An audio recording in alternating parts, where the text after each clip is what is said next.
Okay, yeah, that was probably herky-jerky there for a second. Again, inconsistent internet, I swear. Guess it just depends on the day, the weather, and the fact that University of Southern Mississippi has a really terrible internet infrastructure. Cannot begin to just discredit this thing they call a network as much as I can when I can. Of course, it doesn't really help to complain because they're on a budget shortfall this year and probably couldn't give less of a shit about network infrastructure.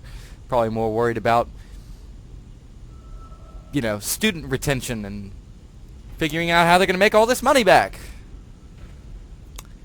Anyway, on that note, I was talking about the dead zone on the hitbox on the knees of Necromorphs. Now, you'll notice more often than not, more than likely, while you're watching me play this, if, God forbid, you have the patience to stick around with all these momentary interruptions and hiccups.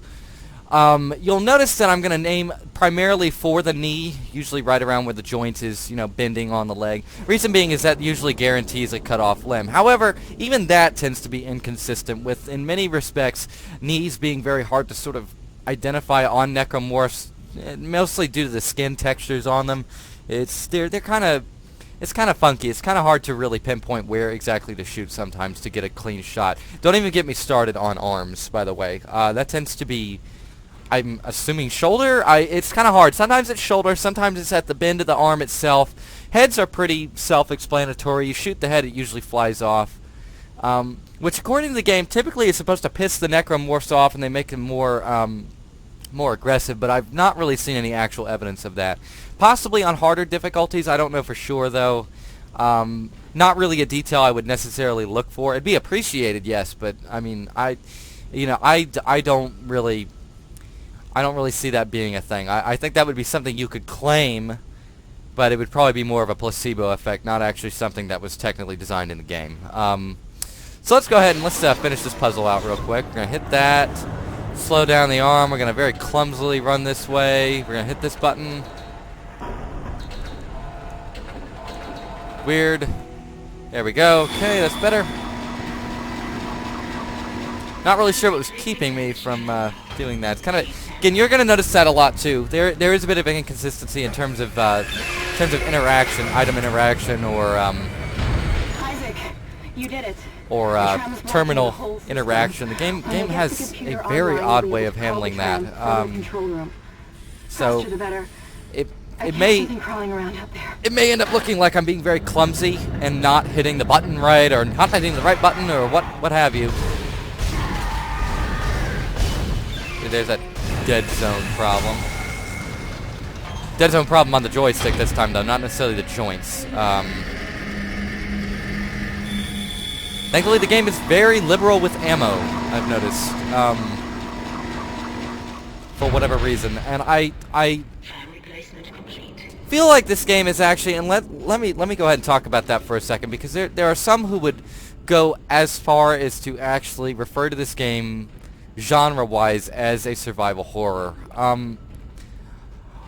And while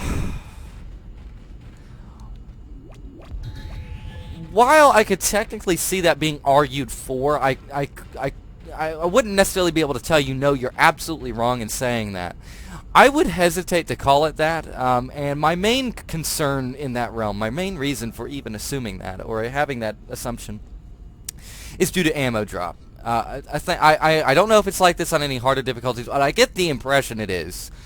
Because I really don't see this game working very well without it. And it's sort of a reality of just the enemy encounter design. But the game itself, when it throws a bunch of enemies at you, which it will throw them at you regularly, admittedly, there's downtime, yes, in the game, but not as much as you would think, for something that was being plugged as a survival horror at the time of its release.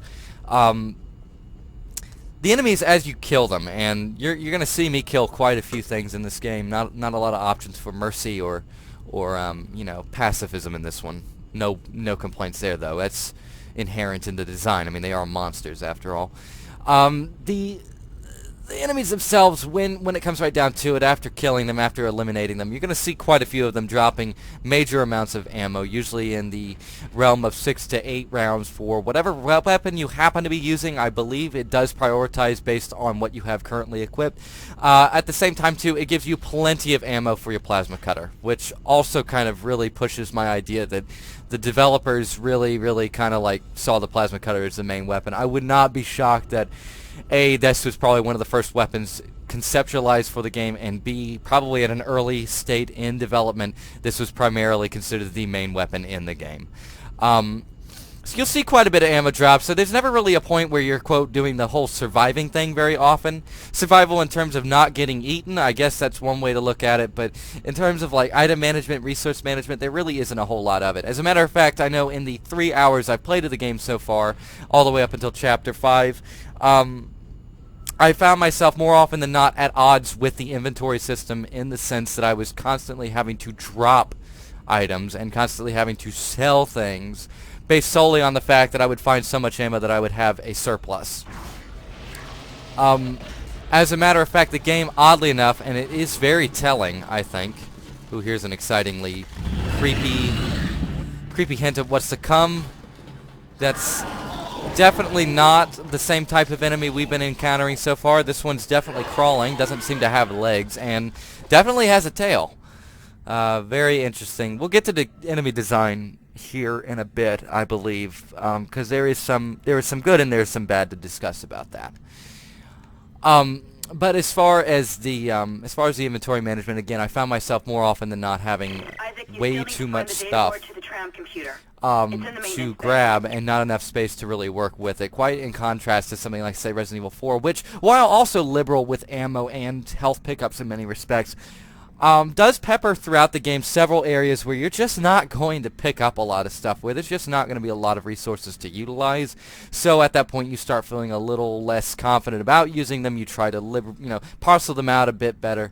This game really, just in the amount of medkits it throws at you, I never really have felt like, oh goodness, I'm in a dangerous situation. It's always more like, well, let me just quickly pull up the context menu, etc. Excuse me. As a matter of fact, I think that's half the reason why your inventory menu is not, in fact, a separate menu. It is instead just a pop-up screen. You still have full control over Isaac. He can still take damage. He can still be killed while using that menu. So there is a little bit of immediacy to it, but not much. Also true in terms of the save feature in the game, which we're going to go ahead and start a new file on the game. Save feature, very snappy, very quick, always nice, always appreciated. However, it's not appreciated as to how many you're going to in fact encounter throughout the game. It seems like every 3 to 5 rooms, you'll see one. Generally speaking, they're telegraphed pretty easily too. If it's a big room, if it's the music changes suddenly, if you think, God forbid, you might have an enemy encounter in a large fashion. When I say that, I mean more in terms of like you might fight more than 6 enemies in this one room. Yeah, you'll have a save spot. Kind of odd. I'm not a big fan of that per se. I don't necessarily hate the fact that there's multiple save spots, mind you. That's certainly not something I hate or am upset about. It's just the fact is that it just seems like for a game that's supposed to be about being an engineer who's armed basically with a laser cutting tool that doesn't do its job very well, you would think that like maybe we could create tension since the gameplay itself isn't doing a very good job of it from just a strictly shooting perspective. I would think maybe the designers would have been maybe a bit wiser in not giving me so many save spots. Especially when you combine it with the backtracking, of which there is plenty in this game. If I'm not mistaken, the second chapter alone is probably the most egregious example of backtracking I've seen so far. It is absolutely wild. And they make no bones about it either. I will give them that. They are as confident as it gets when it comes to the backtracking. They try their best to basically try to integrate it into, well, you need to get this, but first you're going to have to go here, then you're going to have to go here. Why? Because we say so. Not very well done in that sense. Could very well have been handled better. Again, like say going back to and I hate to keep bringing it up, but really, the game, it takes so much from it, you can't help but bring it up. Resident Evil 4 does a really good job of backtracking. There is backtracking in RE4. There is no doubt about that. Between the opening chapter, which you literally walk in one large circle, and then the castle chapter, which is just full of backtracking. I mean, you are constantly going new area, then back to main area, then to new area again, back to main area, etc. There's our new enemy.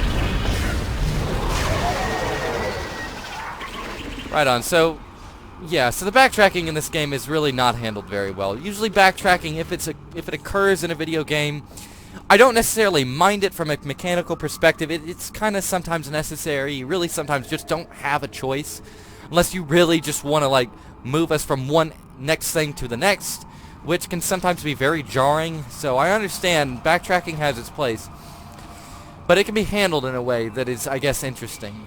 You can make me walk around in a circle, but if that circle is very interesting from just a environmental and gameplay perspective, I won't mind it at all, really. I probably won't even notice it until, upon retrospect, think, wow, I walked in a circle. That was kind of neat.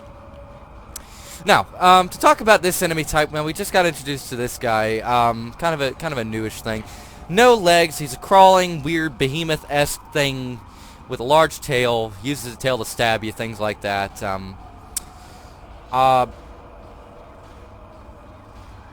This is basically the kind of enemy type you'll see in this game. Generally speaking, that's probably one of the most disappointing aspects of the enemy design. Really, they're actually pretty neat for all intents and purposes. I mean, they've got the removable detachable limbs. They're very fast. They're agile. They're not really affected by gravity per se. We'll get to that later, I believe, in Chapter 3. They're really neat, but the thing is, though, there's just not a whole lot of differences between them. You've got the standard common, two-legged, run-at-you, tries to kill you thing. You've got the crawling monster. You've got the respawning monster. You've got the large heavy.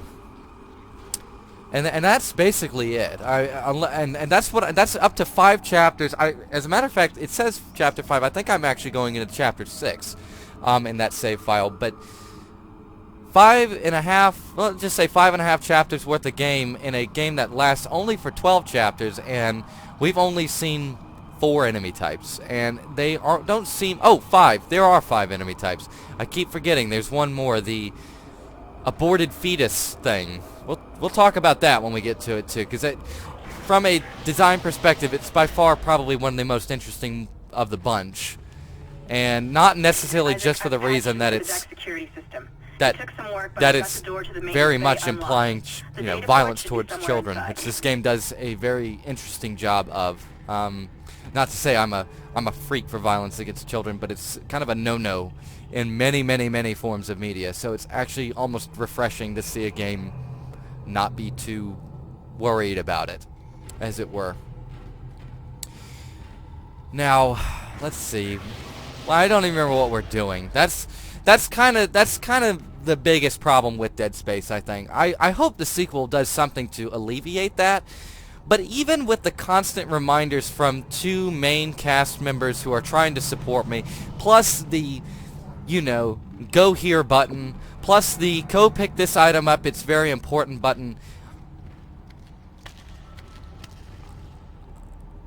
Very effective use of lighting and shadow there. Very good, Dead Space.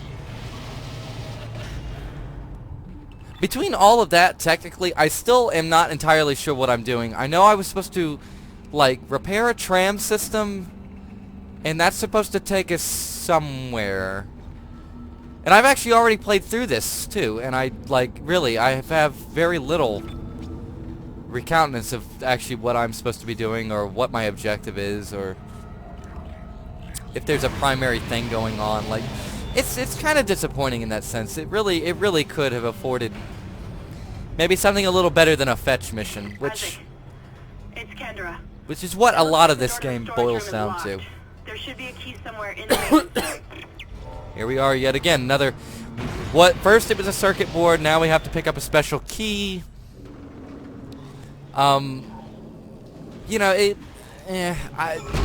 Especially for a survival horror. Something that was being purported as survival horror anyway. not really buying it when the first hour is basically immense amounts of fetch quests and please go get this, bring it back here, okay, now we need this, please bring that too.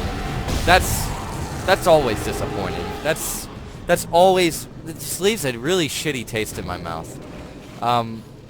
Especially when the game doesn't really even bother to try to hide it. It actually attempts to rationalize it based on, oh, the design of the ship, or oh, the nature of the fact you're an engineer. That was actually something I read. I read a couple of user reviews, or user impressions, excuse me, on the Steam forums page for Dead Space, where they talk about the fact that they actually like the aspect of Isaac Clarke as an engineer, and the majority of the game he's actually basically doing engineering work. You know, he's fixing stuff. He's repairing vehicles. He's repairing instruments on panels and such. I mean, yeah, and that's cool, yeah.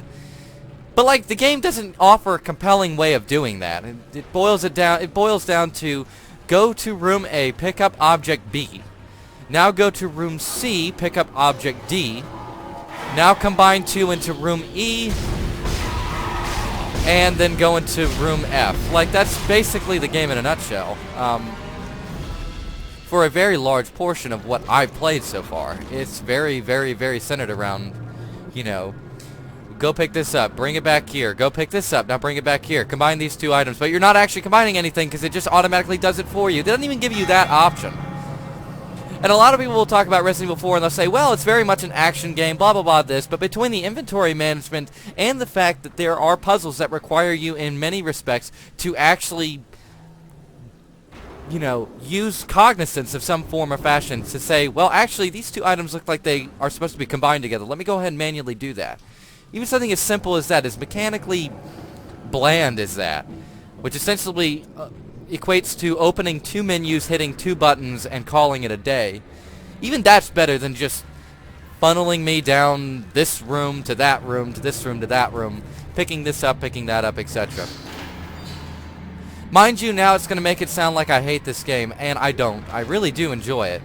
I think it's a really well-made game in many respects. It's just not in that way, not in that sense. Very, very...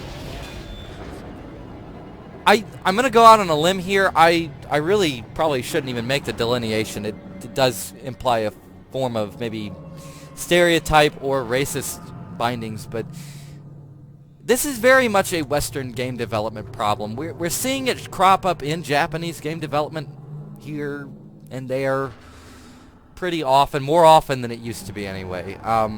Very good example being Final Fantasy 13, which hopefully we'll be playing by the end of this week. I do have it pre-ordered, and I will be giving it a shot. But I find this game falls under a very specific category of Western game design philosophy that I've been seeing far more than I would really like to admit. And that's under the assumption that, you know, players, they may not want to explore. They may just want to be playing the game strictly for the story. Not really sure where anybody ever got that idea or why that idea permeates. And why that's even something that people actually do prefer. Oh, I just play the game for the story. Once I'm done with it, I trade it in at GameStop. That player exists. And I don't necessarily decry them. It's up to them. Whatever they feel they got out of their investment, if they feel like they got something out of it, fine, great. But I feel like that's kind of missing the point. If we're running a funnel us to the next cutscene or next piece of dialogue or next narrative program, I just, that's not very good. And this game, while it has a lot of good stuff in between that, it does boil down to that more often than not, of developers not really trusting the idea that the player would maybe even want to explore some of these vastly detailed and extremely well put together environments. And instead, no, they're just going to hit the go here button. They're going to go follow that straight line until the next contextual clue is given to them. Objective completed. Okay, now go do this. Okay, so yeah, I feel that's a very Western-centric design thing. It's not even a question of linearity versus non-linearity. It's literally a question of, do we trust the player to have the... I'm not even going to say ability. Do we trust the player to have just the interest, just the curiosity to go over here and check out what this is? And I'm finding that a lot of developers lately kind of think that we don't. There's an argument that it's more about mass market appeal, but I don't believe that falls under the category of mass market appeal, because I just don't see a mass market being appealed by, oh hey, I don't actually have to do anything. It'll just tell me what to do and where to go and why to go.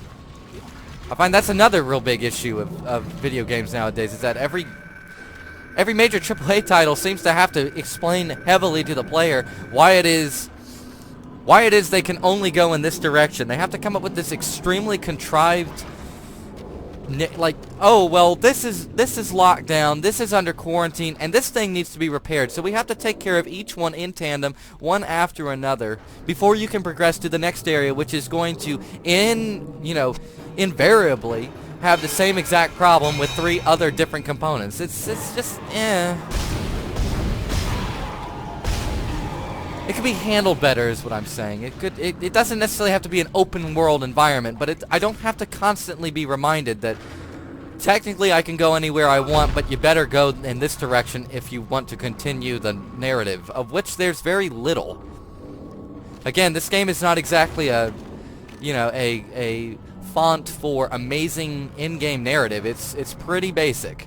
So for there to be an argument, well, casual players, I hate that. I absolutely hate that term, by the way. Casual and hardcore gamers. I hate that nomenclature so fucking much.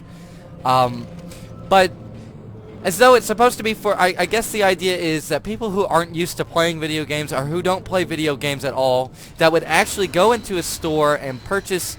At the time, I believe the Xbox 360 and PlayStation 3 were still going for excess of $300 to $350. I would go in and buy a $300 to $350 box, then put down $65 after sales tax for this game, and I've never played a video game before, but for some reason that box for Dead Space sure looked intriguing, so I figure I'll pick that up. And my main point in buying it was not actually to interact with the game, but was to passively engage with it in regards to the story, of which there's very little, but it has a sort of sci-fi undertone that reminds me sort of Alien, assuming I even understand that cultural reference as a probably not critical,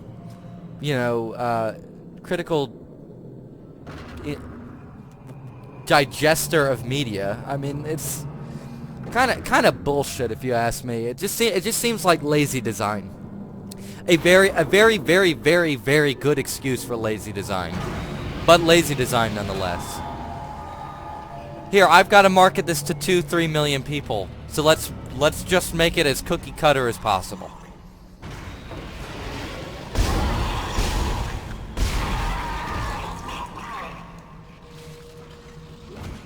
Another, I guess, effective use of jump scare, but if you didn't see it coming, I'm sorry, you probably should have. Which arguably, that's kind of the weird misgiving I have about this game to some degree. Why I can't necessarily recommend it entirely. I can't give it a 100% positive recommendation. I have to say that tastes will vary with Dead Space, especially in accordance with the design elements I was, relating before. What could have been a really interesting romp through a haunted house in space, cliched as it may have been, it would have been a lot cooler and a lot smoother to sort of just give me a large environment to explore that is locked off, walled off to some degree, until I start getting more items, more inventory, I get special keys. Basically, Resident Evil Mansion. And I don't mean like Resident Evil Modern, I mean like Resident Evil PlayStation 1995 Mansion. That, to me, would have made far more sense in this game. And yes, you would have had to have copious amounts of loading screens throughout each area to signify a new environment, this and that. Whatever. I will happily, myself personally, I will happily throw out seamlessness, or the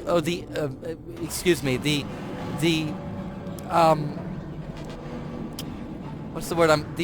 The mirage of seamlessness. There's nothing seamless about this game in many respects. There's plenty of load gates, trust me. When I come into contact with one, I will happily point it out. But I would have thrown that away quickly. Just from a design perspective, I would have said, you know what, fuck that. We don't need faux seamlessness. What we need is a large haunted house in space. Something scary, something oppressive, something to be explored, but carefully because we can't see very well and there's lots of shit running around. Something like that would have been a lot more interesting, I think. It would have gelled better with the general design aesthetic, or aesthetic design, as far as the... I must be slightly dyslexic. I keep catching myself doing that. I need to correct myself more on that. Aesthetic design, as far as just from a visual and oral environment, would have benefited greatly, I think. But instead, we're given the please go here button. Please go here. We have to go here. You gotta go here. You know.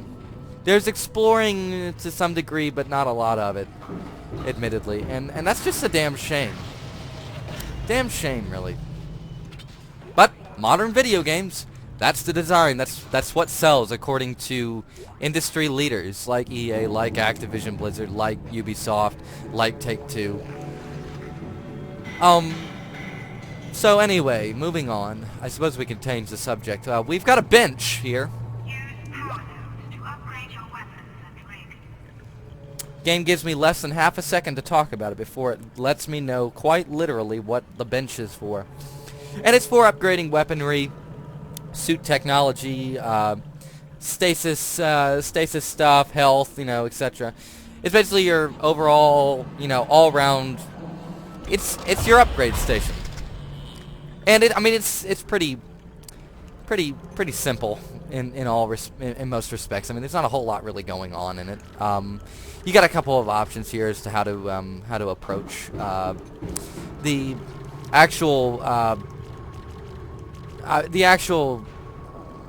design of it is pretty simple too. I mean, basically you have to connect the nodes. Once you've connected one of the actual upgrade nodes to the basic node, that's when you can add another power node later and then, upgrade it that way. It's a little bit kind of hokey in that sense. I find that a lot of times the game's not giving you enough power nodes really to work with. So when you think you're going to upgrade something considerably, instead you get this, where I can totally commit to that node, and then now I've got two options, but I've got to actually commit to that node to get it, so I guess I'm just going to go with air. Even though technically the game has given me literally no option, no environment, no nothing so far that allows me to even really take advantage of said upgraded air, but that's just the way I'm going to go. I find a lot of times in games like this, regardless of how survival horror-esque it may be, it's usually wiser to upgrade if the option is given to you. Health, armor, things like that. Secondary stuff, even if it's not used that much, it can usually save you quite a bit of ass-kicking headache later on down the road, specifically in this game too, when we get to the proper use for the air meter. Back to tram control and slot it into the computer array. That should get the tram system back online. Oh my! First QTE moments.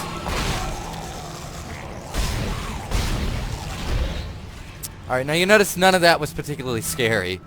And reason being is that Isaac, technically, he takes damage, yes, but he doesn't take quite as much damage as you would think.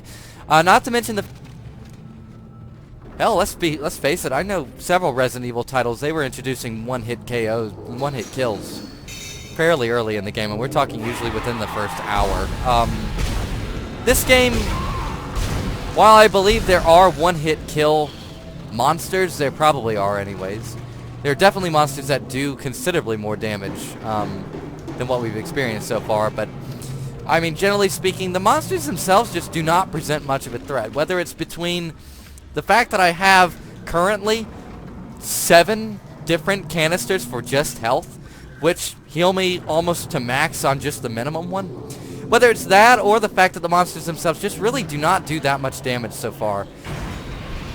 Never do I really feel like I'm under much duress or threat, and it's kind of unfortunate for a game like this. It's definitely a major criticism that you really cannot ignore. And the argument would be, well, play it on hard, play it on the hardest difficulty. That'll be a, that should be where it would be. Yeah, true, but I mean, I would think on the medium difficulty, just a standard you know, hey, this is the standard by which the game was made. Everything we choose to do difficulty-wise, whether by lowering or raising it, we set the bar right here at medium, and medium just does not feel medium. It feels easy. And easy, from what I understand, feels like very easy. So again, difficulty curve could have been handled a little bit better. It's one of the few times I will actually, honestly argue that the difficulty curve should have been far greater. Is that there should have been a point where this idea of strategic limb removal, that there would have been a very big risk versus reward set up on that, rather than what we've got currently, which is basically, it's running at me, let me shoot it in the knee, pop it a couple of caps right there, okay, we're done.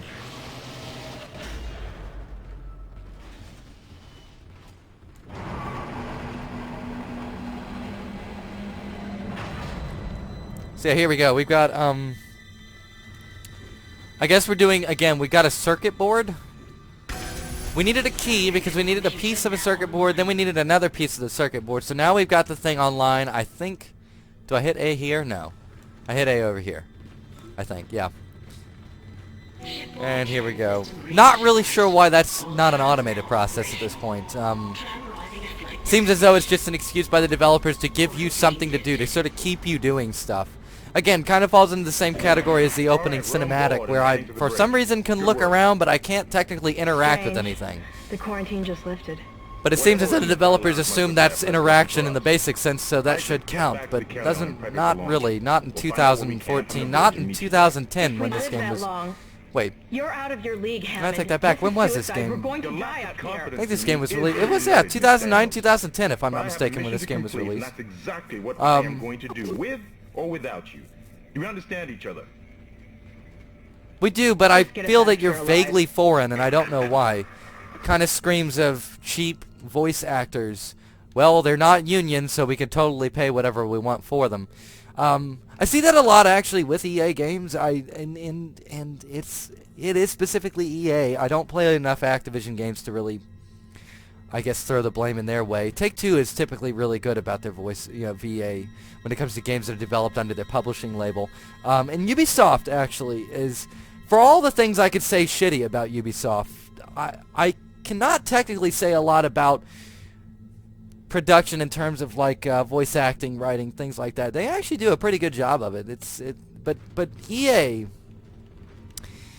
tends to be fairly problematic about this, whether it's the fact that Isaac Clarke is saying nothing right now, or the fact that he's got two very perky, very talkative compatriots, where one sounds like she was sent in, got her paycheck, kind of lazy, doesn't really sell the whole I'm fucking scared to death and I think I might be dead within the next 2 seconds considering all the things horrible on this fucking ship, run through the vents and I'm never quite safe. She never really sounds that upset.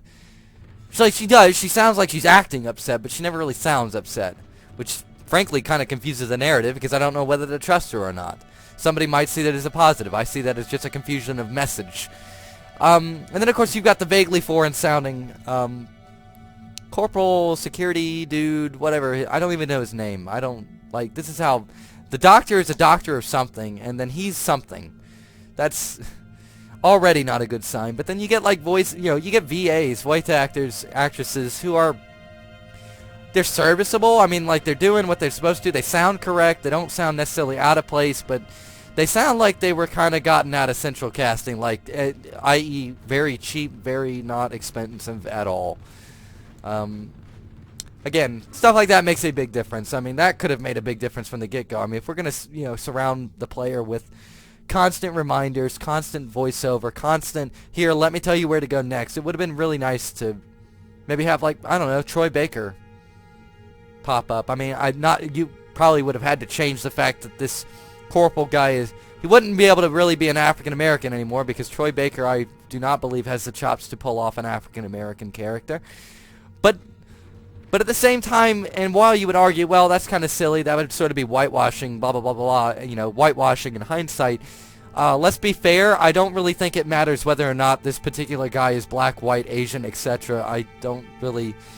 He's not memorable, he's not interesting, he's very B... Hell, let's be honest, he's more C-grade movie. He barely registers as a blip on our collective radar. He's just there to send us an objective of where to go next. He does not serve any purpose outside of that.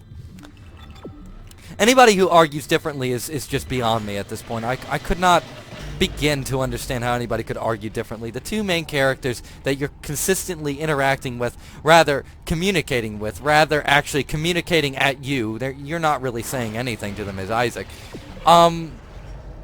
They're just that. There's just not much to them. They're not saying much. They're just there. I don't really feel compelled to worry about them. I don't feel like, oh goodness, they have a family waiting for them back home. I don't think they have anything waiting for them outside of this particular contextual environment.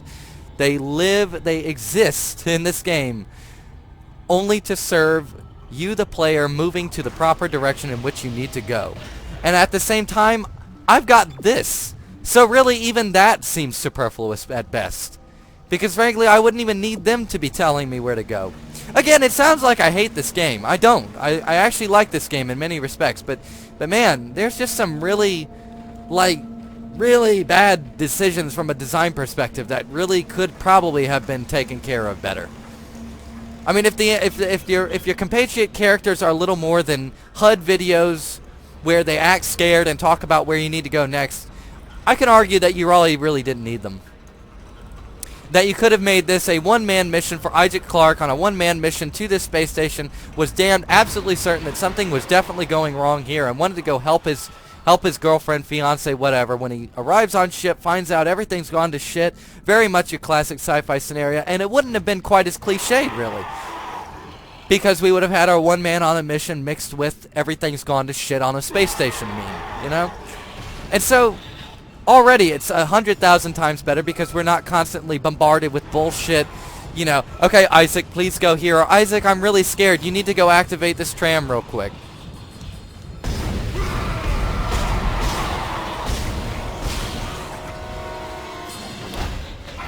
And there we go. Another example of the classic, oh goodness, I'm not that scared. Let me walk 2 feet this way. You will be thoroughly ineffective. Or ineffective, excuse me. Goodness, all the malapropisms today. Now, so on that, let's kind of keep that train of thought here for just a second. So, obviously, we've already got a fix there. Isaac Clarke goes here by himself. We immediately establish isolationism.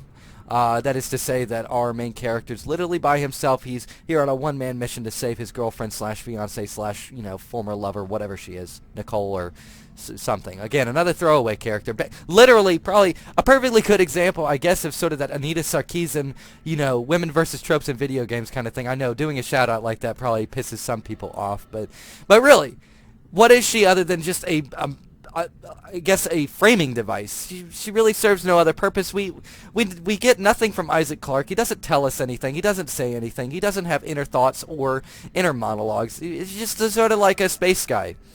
And so we're told, you know, by, I guess, inference, oh, well, his girlfriend's on the Ishimura, and he's really concerned about her because that's why they're going there to begin with, is because she sent a distress signal, etc., yada, yada, yada. Okay, great. But, like, that's basically it. That's about the extent of the interaction you will have with this character who I think is called Nicole, but frankly wasn't made very memorable enough to begin with for me to even really be comfortable assigning her a name, because there's really nothing much to her. She's a MacGuffin, a framing device, something that compels our main character to be here. Without that, he wouldn't be here, I suppose. But that's not very good. There should be a few more gates beyond that. It shouldn't just be, well, he's only here because. Like, goodness, I could imagine there would have to be a better reason for that. Like, for instance, gets distress signal. Okay, he's really concerned. We have an opening cutscene of Isaac Clarke maybe having an inner monologue where we're kind of questioning his ability to stay sane and cope with this sort of situation, because we know from promotional material that this game is straight up horror. There's some horrible shit going on this station that his girlfriend happens to be stuck on. He's going there. He's nervous. He's worried. Very isolated. Nobody's coming with him. He's just a one-man renegade engineer, which already sounds more interesting than half of the fucking main character archetypes you'll see in modern games, at least from a Western perspective. Eastern perspective, it would be model on the run, really pretty-looking blue-haired guy. Basically Noctis circa Final Fantasy 15. I mean, that's ostensibly what you're looking at with that. Just to try and balance it, I guess. We're not necessarily exactly like Fox News, but we do try to do fair and balanced discussion here. Or rather, me just monologuing for a bit, and anybody else listening or watching can discuss it. But in reference to that, already we've got betterment. We don't have a bunch of pesky characters that we have to constantly, add up to. We don't have to explain away characters. We don't have to make them more interesting. We can just say, well, Isaac's already interesting because he's an engineer that's going out here by himself to take care of this problem. His girlfriend's already interesting because we have dialogue from Isaac maybe that's, kind of explaining why he'd want to help her. Maybe we could have a flashback sequence too. Maybe we could have flashback sequences to him and her interacting on the station. Maybe her talking or doing things that sort of imply that she's an important figure on the station, that she's actually an important maybe scientist or health official or something of that nature. Maybe a sort of CDC in space. Again, though, we really want to kind of like position that to where we're kind of explaining that in the sense that we're watching her do things as a character, not necessarily going strictly by Isaac's monologue musings, because again that kind of implies that woman's being crafted in the male image, etc. Also kind of an issue with video games. I don't necessarily think it's as big an issue as just the female as non-character. That's definitely a huge problem. You could argue male's kind of a non-character, but then again, by the very design of Isaac Clarke being a male and being the main thing you control, we kind of are sort of forced to identify with him immediately. So we're given a male form to identify with, not really much of a female form to deal with beyond the, oh well, she's in trouble, go help her. But yeah, I mean, you've got two solutions right there to that problem already. Well, not to say that this game is necessarily indicative of that problem. I mean, it is first and foremost sort of an action horror romp, so I'm not necessarily looking for amazing characterization and, God forbid, gender equality. But little things like that, just sort of like maybe giving a little more weight to Isaac's girlfriend / fiancé, whose name eludes me at the moment, or giving a little more weight to Isaac's issue or his problem, the thing that's actually presenting itself as the issue for him. I mean, little narrative decisions like that. You don't have to give me 45 minutes of cutscenes to explain that. You can do it through environmental detail. You can do it through, inner monologue, little dialogues here and there between Isaac and himself, or him reminiscing about his fiancée, or, maybe cutscenes of Isaac sleeping or kind of like not really like sticking with reality. He's kind of daydreaming maybe in this horrible environment just to sort of try to keep himself sane, and in doing so we learn a little bit more about the lady friend of his, what she's maybe doing, what her job is on the station. I mean, it's just stuff like that. That's not even nitpicky. That's just like, come on guys, like, write. You've got like 4 writers on this game. Why didn't any of them write anything? They just strictly wrote like event flags for the coders, it seems. Like, that's really not good. That's not good, and that's just something you see quite a bit of in games right now. Western, Eastern, doesn't really matter who made it. You'll see a lot of it though, where it's just like, well, we have writers. Well, what are they writing? Well, they're writing where you go next. Clearly, they're writing in-game dialogue, little side dialogue. Well, what's that consist of? Oh, hey, did you know that you could totally cut the limbs off of enemies in this game? That's not writing. That's again lazy development. So yeah. So apparently I don't even know where we're going now. I think we were going to go check on... Where are we going? Back towards where the ship is, I guess. Mainly due to the fact there were a couple of boxes we couldn't get during the opening cutscene because the game wouldn't let us. Also, you'll notice the melee attacks aren't exactly directional. What I mean by that is that it doesn't really matter where I'm aiming. Isaac's only going to punch that way and stomp that way. That is it. Kind of, it has its use, especially when you're running low on ammo, which admittedly does not happen very often in game. But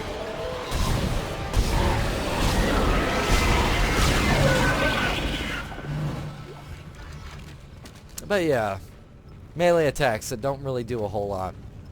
Exciting stuff, really. It's always an exciting idea, exciting attitude to have. Okay, so for some reason we're going back on the ship, though. I think we gotta, like, pick up something, or, like, a log, or we're loading a damage report or something. I'm not entirely sure what we were supposed to do. Then this happens. we lose control of the game yet again.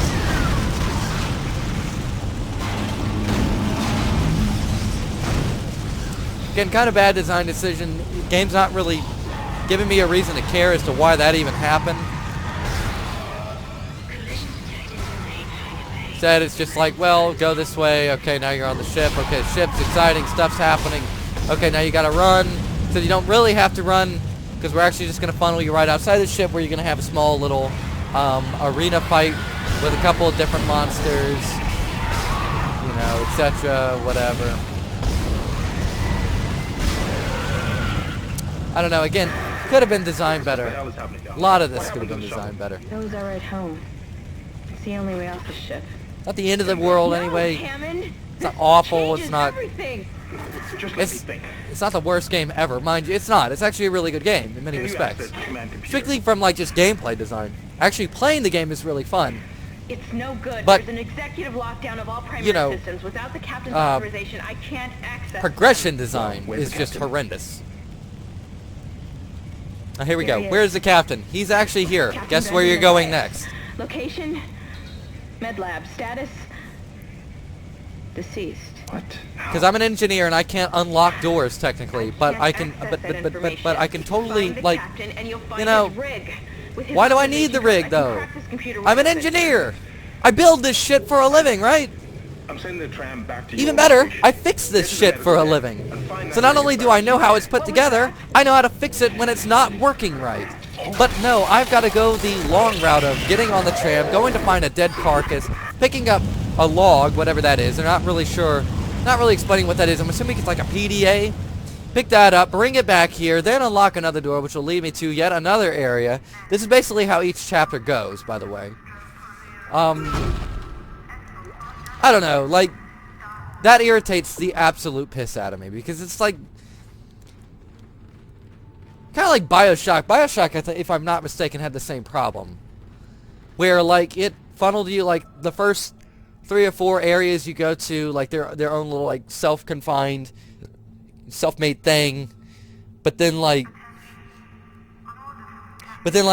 you will technically go back to some places, and you technically have the option of going back to different places if you want to. So you can go explore older areas. Maybe you've gotten some plasmids or something that allow you to go into areas you weren't able to go to before. But like this game doesn't even allow you that. It's just like, no. Now we're only going to make you backtrack when we tell you need to backtrack. Just, yeah, again, not necessarily asking for a non-linear experience. I'm just asking for, I don't know, like, something better than that, maybe.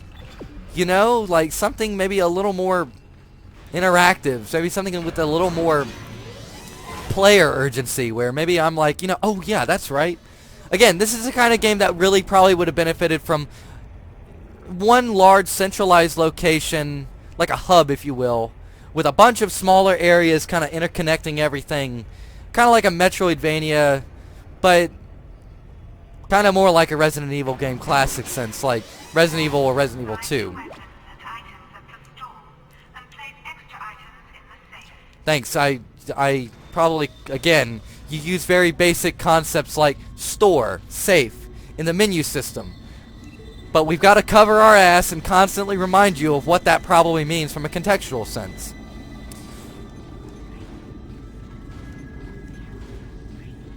Now, mind you, I think last time I went and immediately bought this. Because frankly, it seems to serve no purpose not to. You might as well.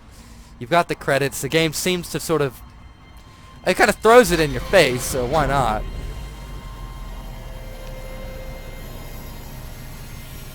That's something I always like in a game. When you start to progress. You buy new upgrades, you buy new suits, you buy new this, and oh look, you know, oh look, the weapon looks cooler, or in this case, oh look, Isaac looks kind of cooler now. He looks a little more, little less, you know, utilitarian. You know, oh look, I'm sort of like a sewer gutter worker, and more like, hey, actually this guy looks like an engineer, sort of. We're gonna buy that. I guess we're also going to buy. I guess we'll buy the line gun. My other on my other file, save folder, or save file, I actually did not buy the line gun. I bought the pulse rifle. Yes, we know. I know. I feel like there's probably a way to turn that off. I don't know for sure, but there probably is. Okay, so here's that. I'm assuming that's a trap. I'm not entirely sure how that works. Or what you're supposed to do with that. We're probably going to be, admittedly, sticking with the plasma cutter more often than not. Because, to be honest, everything else kind of sucks by comparison. Everything, this one has, I think, in many respects, got some of the best upgrade paths. You can get more ammo for this. Capacity goes up. Damage goes up considerably. Reload speed is extremely fast, so you're never really left wanting in that sense. So yeah, so that... There we go. First chapter of Dead Space. I know, again, it sounds like I hate this game. I really don't. I do enjoy it. I do like the game. But I don't know, like, I don't know. It's one of those weird things where I'm like, I don't know. It's immersive in some ways. It's good in some ways. It's terrible in other ways.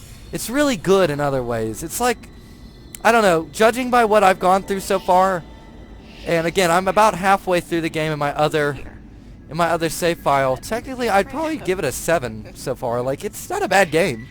It's a 7. You would come. Just like you said. I saved this for you.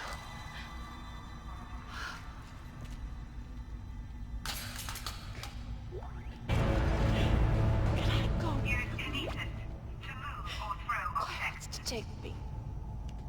Just shut up. Okay. So 2 things. One, obviously, we just got a new item. Don't even remember what it's called. Basically, gravity gun. Allows me to pick stuff up and throw it and drop it and whatnot. Really cool mechanic. You can technically use it on enemies too. You can pick up bodies, throw them around. Mind you, you can do this indefinitely. This actually reminds me of Psyops, as a matter of fact. If anybody remembers that, that old chestnut, which I believe is a Midway game, which no longer exists, unfortunately. But yeah, so you can pick up anything. Bodies, limbs, boxes, explosive barrels, because every third-person shooter has red-colored explosive barrels. What a trope, right? Body bags, even, so you can have a little bit of a Richard Crenna moment, Better bring a lot of body bags. Say, First Blood reference, in case anybody misses that. Amazing. I bet majority of people I talk to, if I just were to pull a random survey, nobody would know who Richard Crenna was. Couldn't even begin to mention the fact he was the army officer guy in Rambo's handler in First Blood. Anyway, so yeah, we got the Kinect sensor. The kinesis sensor, I don't even know what they call it. The thing that lets me do Half-Life 2, gravity gun stuff. Ooh, that's kind of gross. Look at the maggots. Ooh, that's really gross. Just some neat details. Kind of an easy trick too. I don't even think that's actually a physical object. If I'm not mistaken, those are just 2D textures that are animated at a slower frame rate than the rest of the game. Gives it that sort of weird stick-out effect. Very, very common. You'll see that a lot in modern games. A lot of times, a very easy, low resource not very resource intensive, very easy way to just sort of trick out an interesting effect. But also too, I mentioned you can use this Kinect stuff on limbs. As a matter of fact, the enemies, you'll notice a lot of their limbs are bladed. They have weaponry on them. Yeah, you can totally pick them up and throw them at enemies for that very purpose as well. At this point, I finished the first chapter, and I am hungry. Actually, I'm starving to death. So I would actually very, very, very, very, very, very much like to get something to eat. So I'm going to do that. It is, what time is it? It is 3:51. I've got to make just a brisk little walk to grab food. and some drink as well, because I need some soda, and then from there I will return. Hopefully we will get directly back into chapter 2, because this is a part of the game where a lot of people, I mean, first chapter obviously very introductory, it's very tutorial heavy. This one not quite as bad. It mostly kind of leaves you to your own devices in many respects. Still funnels you to hell and back though, but not in a way that's necessarily depressing. It kind of does have a decent explanation as to why it would be this way.